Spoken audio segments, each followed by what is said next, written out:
అర్చనకి red అంటే చాలా ఇష్టం. ఈ చీరలో చాలా బాగుంటుంది. ఖచ్చితంగా సర్ప్రైజ్ అవుతుంది. చూసావా, ఇంతసేపటి నుంచి ఎంత కన్ఫ్యూజ్ అవుతున్నాను. నువ్వు సెకండ్లో సెలెక్ట్ చేసావు. అందుకే పట్టుపట్టి మరి నేను తీసుకొచ్చాను. ఇది ప్యాక్ చేయండి. 13 అడ్వాన్స్ హ్యాపీ బర్త్డే. నా బర్త్డే మీకు? That is Srikar. ఇష్టమైన వాళ్ళ విశేషాలు అలా తెలుస్తూ ఉంటాయి.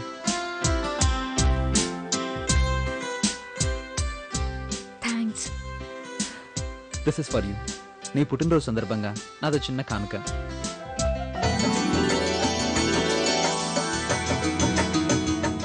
ఎలా ఉంది? నాకు ఈ కలర్ అంటే చాలా ఇష్టం. ఈ విషయం మీకెలా తెలుసు? చెప్పానుగా, నచ్చిన వాళ్ళ టేస్ట్లు అలా తెలుస్తూ ఉంటాయని. కట్టుకోబోయే భార్యకి ఏమి ఇష్టమో ఆ మాత్రం తెలుసుకోలేనా? థ్యాంక్స్. ఒట్టి థ్యాంక్స్ అన్నా.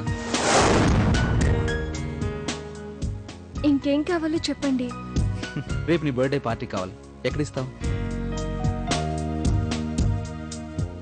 ఇంటికి రండి.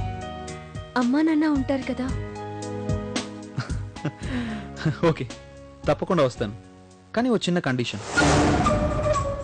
రేపు నేను మీ ఇంటికి వచ్చేసరికి నువ్వు ఈ చీర కట్టుకొని నాకు అనిపించాలి. సరేనా? అలాగే. వదినా, ఈ సమయంలో ఈ మాట చెప్పొచ్చో లేదో నాకు తెలియడం లేదు. కానీ చెప్పకపోతే మనసు ఒప్పుకోవడం లేదు. శ్రీకర్కి అర్చనకి పెళ్ళంటున్నారు. కానీ అర్చనకి సంబంధం ఇష్టం ఉందో లేదో ఒక్కసారైనా కనుక్కున్నారా? కనుక్కోబట్టే కదా నిశ్చితార్థం కూడా జరిగింది. అయినా నీకిప్పుడు ఈ అనుమానం ఎందుకు వచ్చింది? అనుమానం కాదు వదినా, నిజం.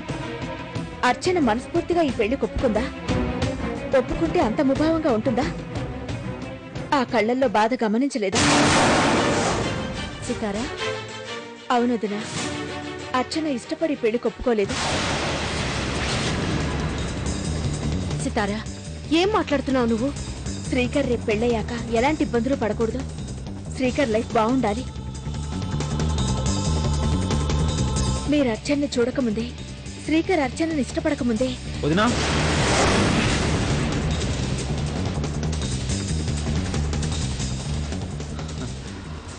ఏంటి సిస్టర్, చేతిలో ఈ బ్యాగ్ ఏంటి? ఎక్కడికి? ఊరెళ్ళిపోతుందట శ్రీకర్. ఏంటమ్మా, జోకులు వేస్తున్నావా? కా శ్రీకర్, నేను వెళ్ళాలి. ఇందాకటి నుంచి ఇదే తంతు. ఎంత చెప్పినా వినట్లేదు.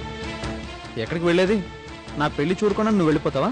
అదేం కుదరదు. అది కా శ్రీకర్, నేను చెప్పేది విను. ముందు నేను చెప్పేది విను. రేపు అర్చన బర్త్డే. అవునా? ఇప్పుడే అదిరిపోయి గిఫ్ట్ ఇచ్చేసి వస్తున్నాను. ఆ గిఫ్ట్ చూడగానే ఎంత థ్రిల్ అయిపోయిందో తెలుసా?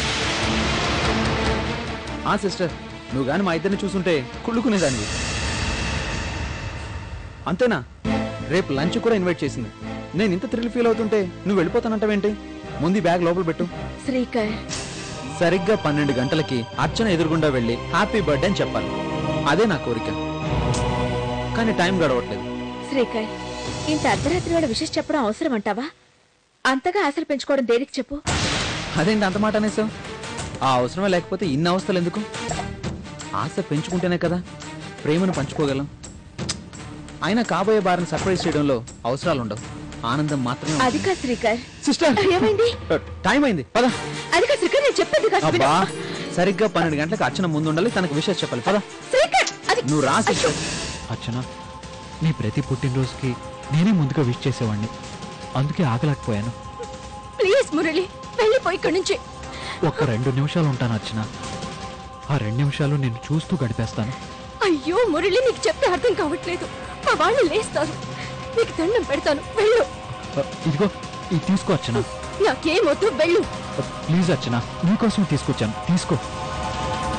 అర్చన, ఐ లవ్ యూ. పిచ్చి వాళ్ళ ప్రవర్తించుకో. ఇక్కడే ఉన్నావంటే నేనేం చేస్తానో నాకు తెలీదు. వెళ్ళి ఇక్కడి నుంచి. అర్చన ప్లీజ్, ఇది తీసుకో అర్చన, నా కోసం ప్లీజ్.